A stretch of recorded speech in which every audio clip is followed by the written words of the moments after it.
Alright guys, welcome to today's video. I haven't filmed anything because we've been in Seattle for round 3 and round 4 of FD, but we just got back and I got a notification that something got delivered, and my wheels and tires for the LS400, which is just chilling over there.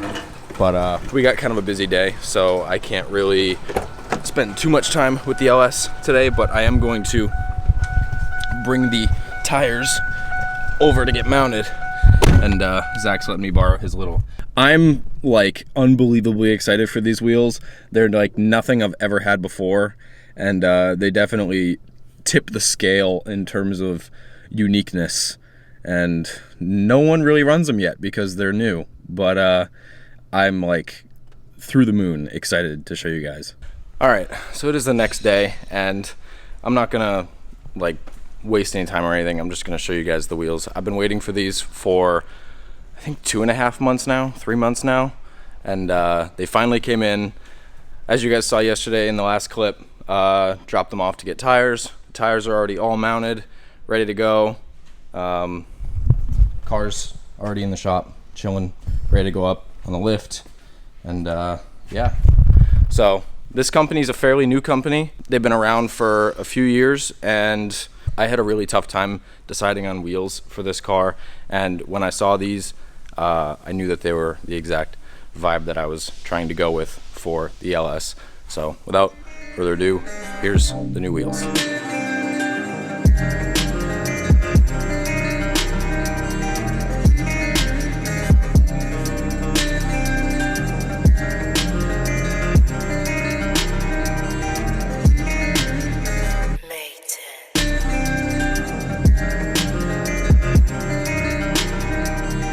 So I am absolutely fired up about these wheels. I've never had something like this style yet. All the wheels I've had have all been like 5-spoke wheels, pretty traditional style setups. The 326 power wheels are cool, but these are next level.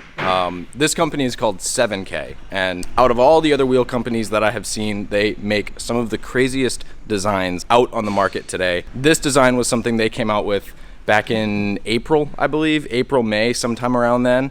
And when I saw them initially, it was only renderings. They didn't actually have physical wheels yet. But when I saw the rendering, I was like, I need these wheels. And I had just gotten the LS400. I saw these. I knew exactly that they would be the right fit for this car. The wheel specs that I went with are the exact same specs that are on the Soarer. So if anything in the future I want to swap wheels around, I can. So I have 18x10, 0 offset in the front, 18x11 plus 15 offset in the back. And then for tires, I have 215, 40, 18s, Achilles ATR Sports for the front, and 255, 35 ATR Sports for the back. Now, I might have to go with a bigger stretch in the future for the back. It's fairly decent, but I might need to go a little bit more. Adam did mention to me that he might have some 245 35s, some 235 35s laying around at the shop, that if I do need to swap tires, I have that option, so I appreciate that. But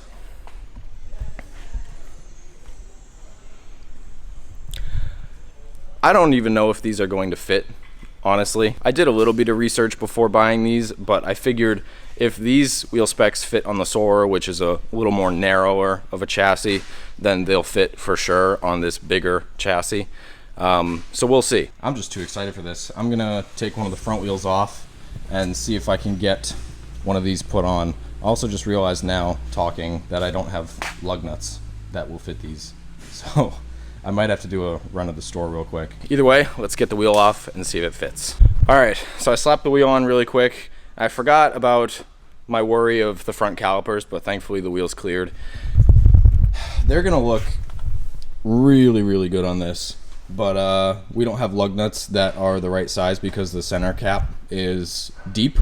So we're gonna do an AutoZone run where we grab lunch and get some of the correct lugs, and then we can tighten this thing up and set the car down, see where the whole fitment goes.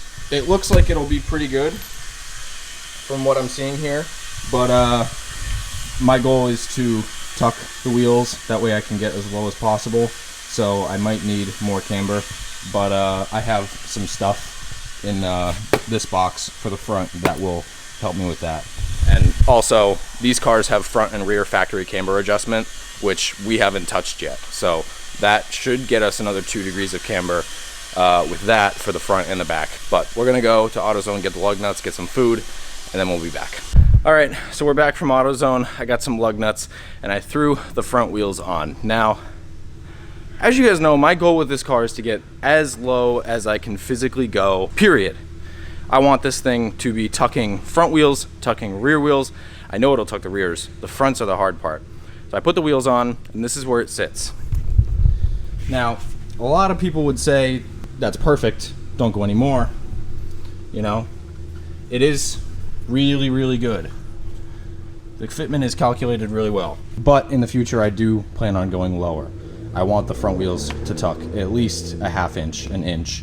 I just need to physically do that. But I mean, they look absolutely phenomenal on this thing. I love the mesh style. I wanted a work emits style wheel, and this was the go-to for sure. These wheels are called 7K Caddy, K-A-D-I. They're really, really cool. I'll leave a link in the description to these wheels and 7K's website if you guys want to ever check them out. This design and a ton of other designs are absolutely fire. So if you're in the market for a set of wheels this year, definitely consider 7K because they are sick. And I haven't even shown you the best part of these wheels yet. I will show you when they're on the car, but it is next level, and that is another reason why I love these.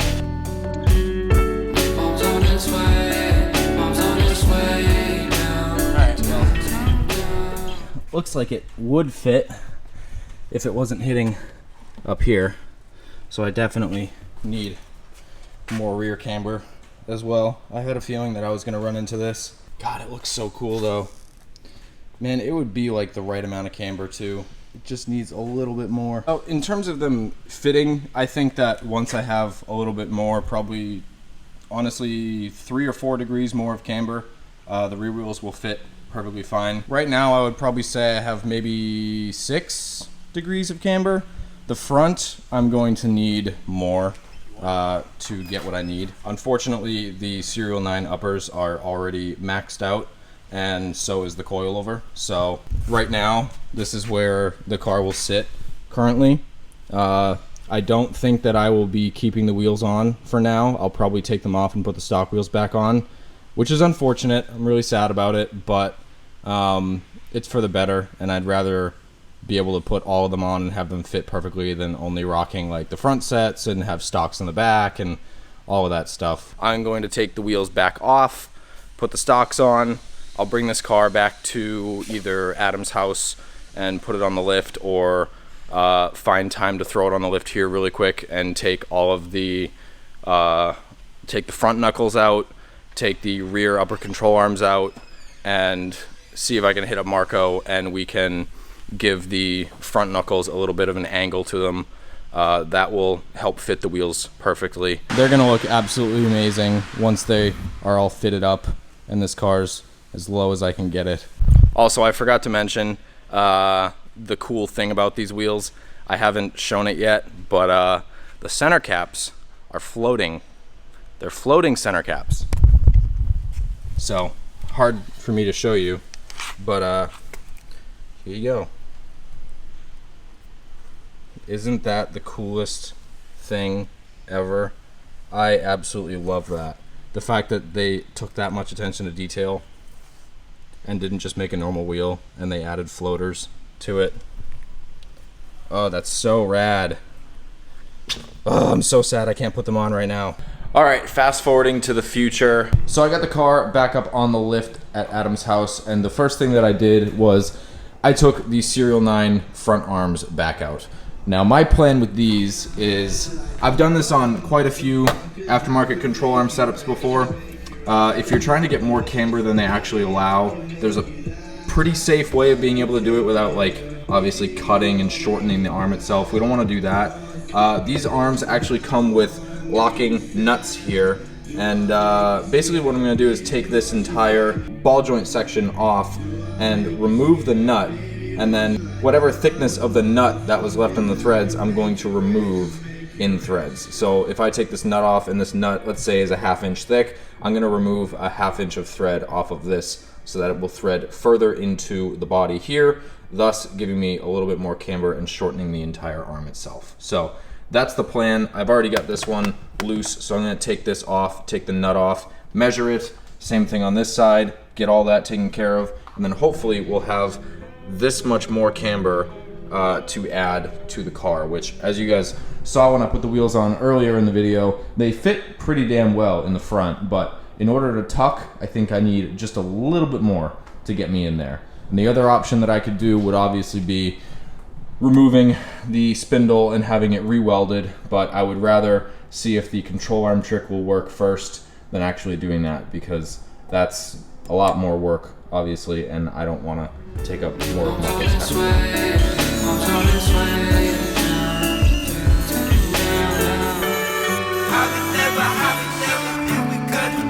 It'll take a little bit longer, but as you can see, took the nut, measured how many threads, cut off the threads. So now we have shorter ball joints.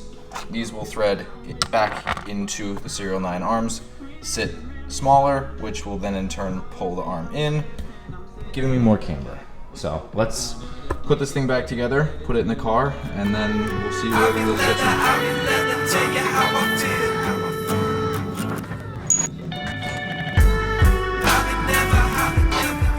So I have to actually shave down a little bit of inside of where this bolts up to, because now that there's this much less room, there's not enough room for the bolt to get there. So I'm gonna shave that down. What's the other man? Lay it on me, say it's not me. I don't understand what you're saying softly. You say I'm numb. Here goes the test. Honestly, looking at it from the top again, doesn't look like a whole lot changed, but we got another probably 2 inches to drop it. So let's move this wood and see what happens.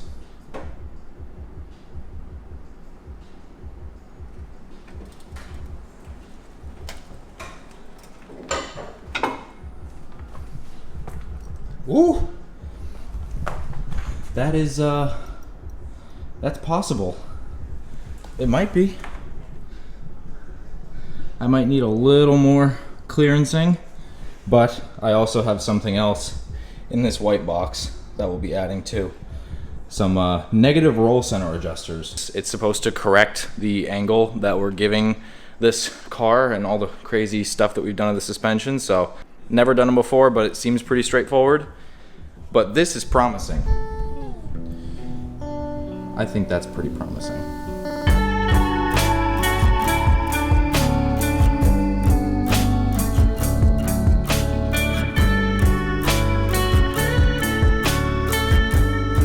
I have everything taken apart, and I have one of the negative roll center adjusters already installed. So it's basically this big billet piece of metal that adjusts caster. As you can see, it pushes the front forward a little bit. It also spaces the hub up 30 millimeters. So essentially that's going to lower my car into 30 millimeters, which I don't know if I can do right now, but thankfully I have a lot of travel left in the coilover and a little bit more areas that I can hammer out. So we might just be going that much lower. Not sure yet, we'll see. You also have to shave down this lower arm here. On the earlier gen LS400s, I don't believe you have to do it, but on the 98 to 2000s, you do. So I just basically took the Dremel and sheared that down a little bit. That way the bolt can fit from under. So now I'm gonna put the hub back on top, get everything tightened down, and put the wheel on again. This will also give me another 3 degrees of camber, but it's lower camber, it's not upper camber. So I don't know how it's going to affect wheel fitment that much, but we're gonna find out. All right, well, I can already tell you that's probably not gonna work. Look at how far up the hub is in the wheel well. That is quite low. Fuck it, I'm gonna grab the wheel, see if it'll even fit in there, and see where we're at with height.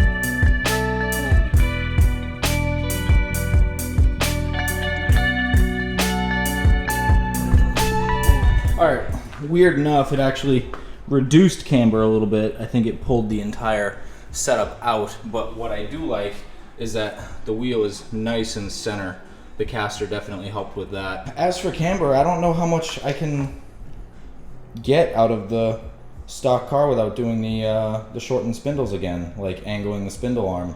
That might be the next thing I have to do, but at least we got this far, and this thing is sitting perfect right now. Although I can't drop it down any lower because as soon as I let the car down on the wood, it just hit the fender, so it would crumple the fender if I tried. But it wants to go lower, a lot lower than it is right now. All right, so this video has been dragged out for probably 3 days or so. I think I'm gonna end it here. I was able to get the roll center adjuster in, and when I put it in, it actually gave me less negative camber than I had before. So I ended up taking it back out for now. What I think I'm gonna do down the road is get the knuckles taken out and shortened, and well, take the knuckles out and get them angled so that it gives me a little bit more camber. For now, the wheel fits. It's still in mock-up stages, and I can't put the center caps on until I get smaller lug nuts, but those will be coming middle of this week. I also have Serial 9 rear uppers coming for the rear so that I can fit the rear wheels. Those will be coming the middle of this week. Once I get that stuff, I can put the rear wheels on, get the front wheels finished, and be able to actually drive on these wheels, which I'm like really excited about. But I don't want to make you guys wait for a video for that long, so I think I'm going to end it here. These wheels are absolutely crazy, and I can't stress that enough. No one really runs wheels that are crazy unique anymore. They're all either Volks or Meisters or stuff like that. Really nice wheels, but I just like to think out of the box, and that's what these wheels are. They are so cool, and the fact that they're floating center caps is just like the icing on the cake, you know. No one runs floaters, no one runs spinners anymore. I wanted to be different with this car, and that's definitely what's gonna happen. So I hope you guys enjoyed the video. Sorry we couldn't get all the wheels on during it. It's just taken a lot more cutting and angling and fitting than I had hoped. Was hoping that they would just slap right on and I'd be able to pull them out of the garage and enjoy this car again, but sometimes car stuff just ain't that easy. So hope you guys enjoyed. Look out for the video after this. That's going to be coming out once these wheels are all on the car, fitted properly, and we get to drive this car for the first time. I'm so stoked for that. So watch out for that video, and I'll see you guys later.